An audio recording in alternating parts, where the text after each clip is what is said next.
أعوذ بالله من الشيطان الرجيم. بسم الله الرحمن الرحيم. رب اشرح لي صدري ويسر لي أمري واحلل عقدة من لساني يفقه قولي. رب يسر ولا تعسر وتمم بالخير. اللهم لا سهل إلا ما جعلته سهلا وأنت تجعل الحزن إذا شئت سهلا. اللهم انفعنا بما علمتنا وعلمنا ما ينفعنا وزدنا علما. آمین یا رب العالمین.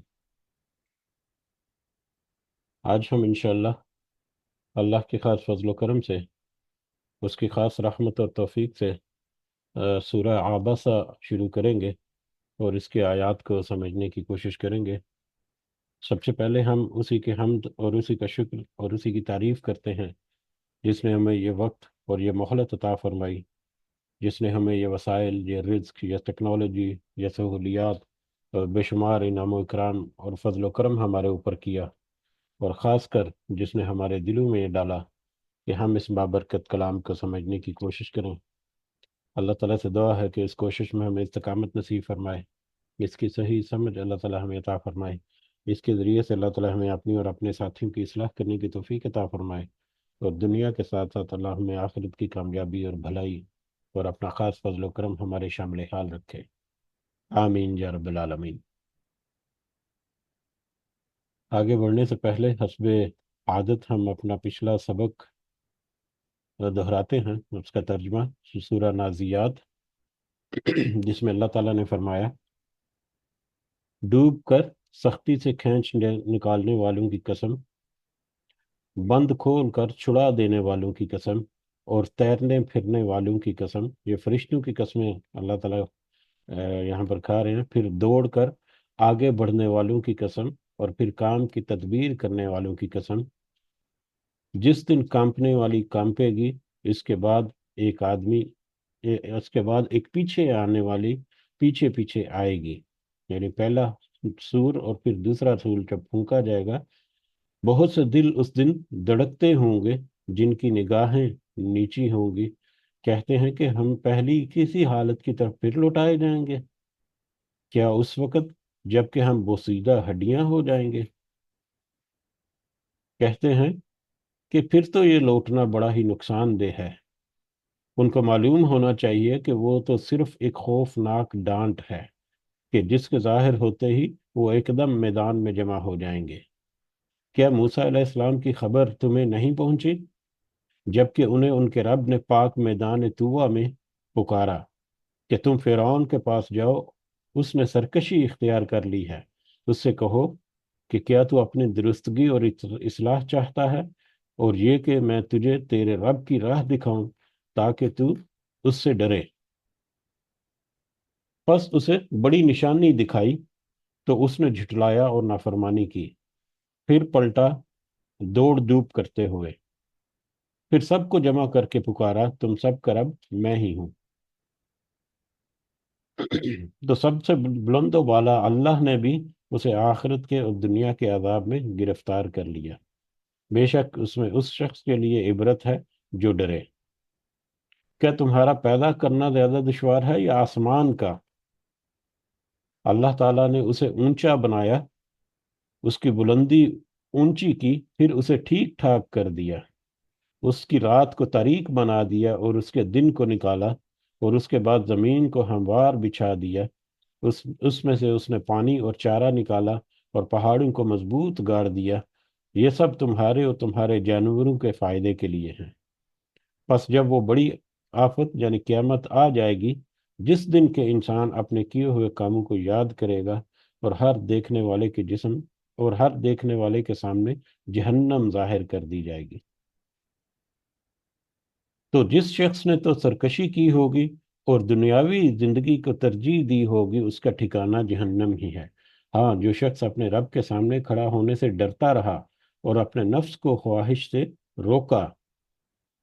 تو اس کا ٹھکانہ جنت ہی ہے۔ لوگ آپ سے قیامت کے واقع ہونے کے دریافت کرتے ہیں، آپ کو اس کے بیان کرنے سے کیا تعلق؟ اس کے علم کی انتہا تو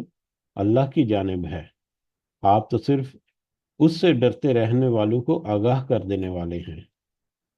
جس روز یہ اسے دیکھ لیں گے تو ایسا معلوم ہوگا کہ صرف دن کا آخری حصہ یا اول حصہ ہی دنیا میں رہے۔ یہ ہمارا کل کا سبق تھا، اور کل کے سبق میں بھی ہم نے دیکھا کہ بہت سی اہم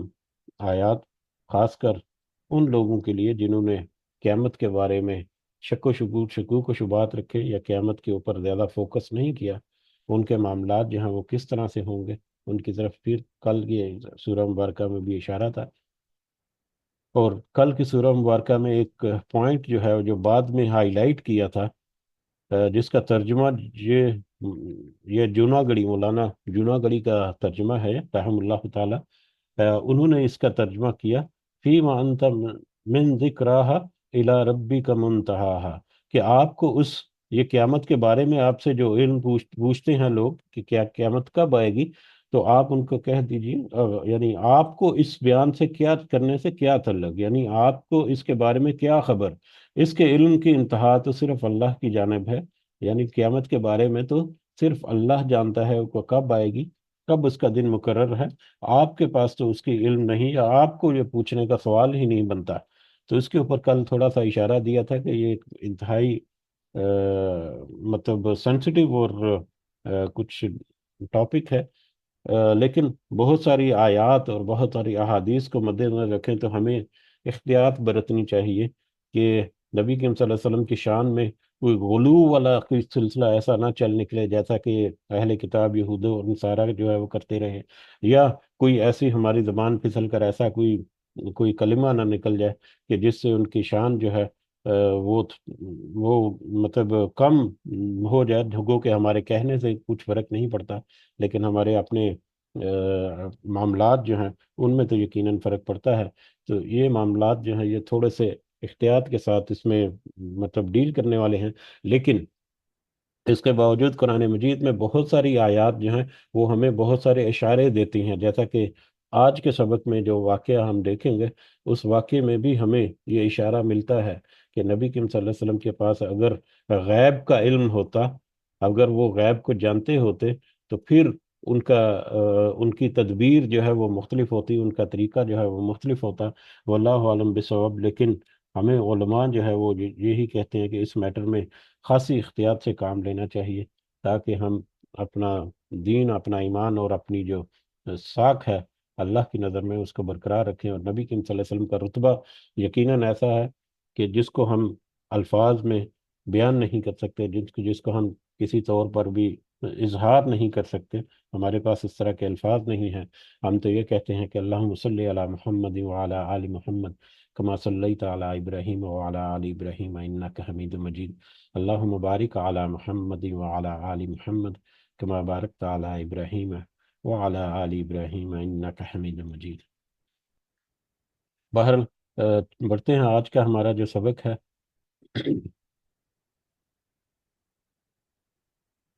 آج کا ہمارا سبق سورہ آباسہ ہے۔ سورہ آباسہ یہ مکی سورہ ہے، اور قرآن مجید میں جو صورتوں کی ترتیب ہے ان صورتوں کی ترتیب کے اعتبار سے یہ 80 نمبر پر یہ سورہ مبارکہ آتی ہے، جبکہ ترتیب نزولی کے اعتبار سے یہ 24ویں نمبر کی سورہ بنتی ہے۔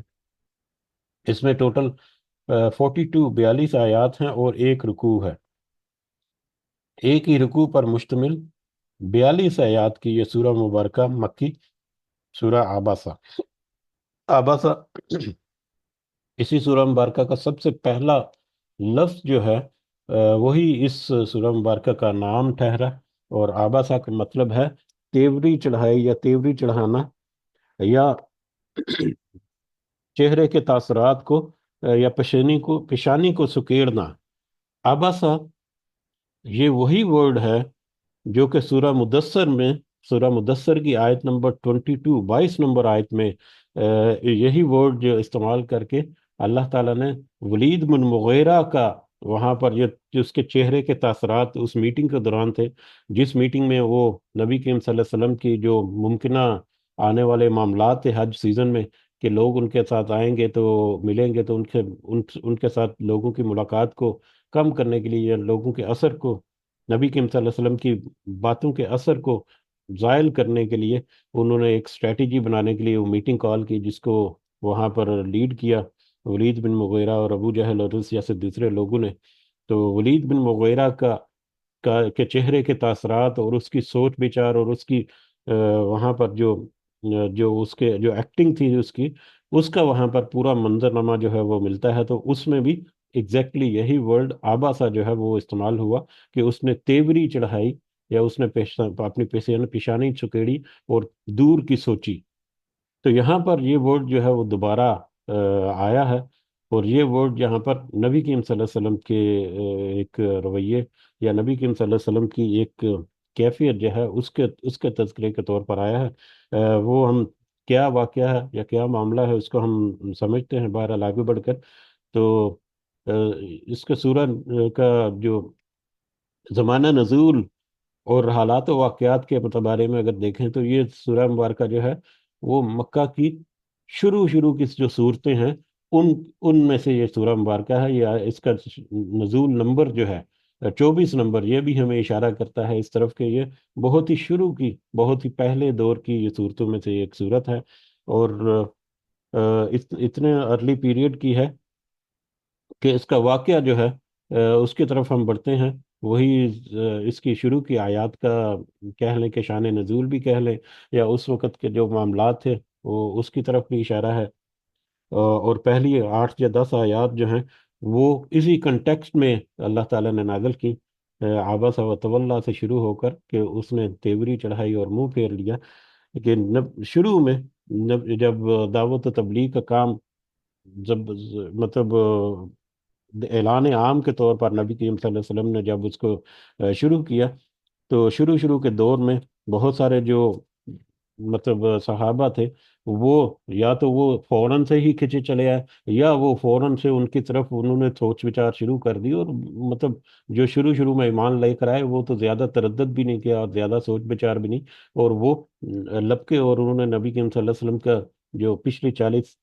45 سال کی جو ہسٹری تھی اس کی بیس پر انہوں نے فوراً سے ان کی بات کے اوپر اپنی گواہی جو ہے یا اپنی ان کی صداقت جو ہے اس کی مہر جو ہے ثبت کی، اور اس دائرے میں شامل ہو گئے، اسلام کے دائرے میں۔ تو انہی میں ایک صحابی رسول ہیں جن کا نام ہے عبداللہ بن ام عبداللہ بن ابن ام مکتوم، عبداللہ بن ام عبداللہ بن ابن ام مکتوم۔ عبداللہ بن ابن ام مکتوم، یا ان کو مختصر کر کے صرف ابن ام مکتوم جو ہے وہ لکھا جاتا ہے، یہ نابینا صحابی تھے، نابینا تھے، اور یہ حضرت خدیجہ رضی اللہ تعالیٰ عنہا کے کزن تھے، ان کے پھوپھی کو بیٹے تھے، پھوپھی زاد بھائی تھے، اور اس اعتبار سے یہ نبی کریم صلی اللہ علیہ وسلم کے سسرالی رشتہ داروں میں سے تھے۔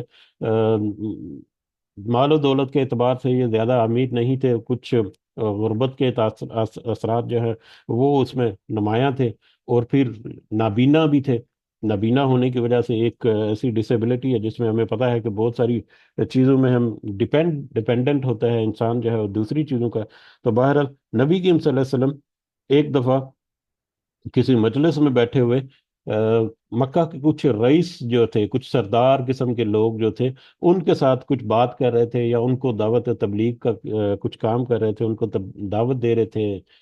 توحید کی یا دین کی طرف آنے کی۔ تو وہاں پر حضرت ابن ام مکتوم جو ہے رضی اللہ تعالیٰ عنہ، وہ وہاں پر آئے، اور انہوں نے نبی کریم صلی اللہ علیہ وسلم سے کچھ پوچھنا چاہا دین کے بارے میں، یا قرآن کے بارے میں، یا کچھ مسئلہ جو ہے وہ دریافت کرنا چاہا۔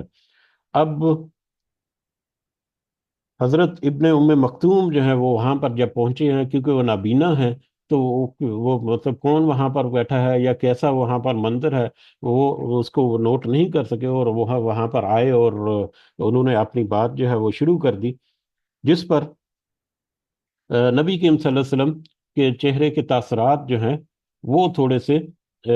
بدلے، یا وہ نبی کریم صلی اللہ علیہ وسلم کے چہرے کے تاثرات جو ہیں اس میں کچھ ناگواری جو ہے وہ ظاہر ہوئی، اور انہوں نے زیادہ توجہ جو ہے وہ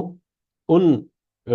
جو سردار لوگ جو بیٹھے ہوئے تھے مکہ کے، ان کی طرف زیادہ توجہ دی۔ تو نبی کریم صلی اللہ علیہ وسلم کا یہ رویہ جو ہے، یہ رویہ